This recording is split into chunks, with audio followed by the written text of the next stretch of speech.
আল্লাহ তাআলা সূরা হাদীদের 4 নম্বর আয়াতে বলেন, ওয়া হুয়া মাআকুম আইনামা কুনতুম। আর তোমরা যেখানেই থাকো না কেন তিনি তোমাদের সাথেই আছেন। তোমরা যেখানেই থাকো না কেন তোমরা কখনোই একা নাও। আল্লাহ তোমাদের সাথে থাকেন।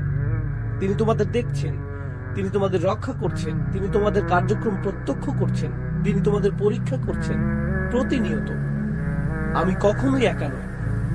আমি আমার রুমের ভিতরে একা নই, আমি আমার ক্যাম্পাসে একা নই, আমি আমার গাড়ির ভিতরেও একা নই। আমরা কখনোই নিঃসঙ্গ নই। আল্লাহ শপথ করে বলছি, যদি আমরা শুধু একটি আয়াত অন্তর দিয়ে উপলব্ধি করতে পারতাম, ওয়া হুয়া মাআকুম আইনামা কুনতুম, তোমরা যেখানেই থাকো না কেন তিনি তোমাদের সাথেই আছেন। যদি এটা হৃদয়ঙ্গম করতে পারতাম, তাহলে যে ওয়েবসাইটগুলো আমি ভিজিট করি তাতে পরিবর্তন আসতো, যে নাম্বারগুলোতে আমি কল করি তাতেও পরিবর্তন আসতো, সবকিছুতে পরিবর্তন আসতো।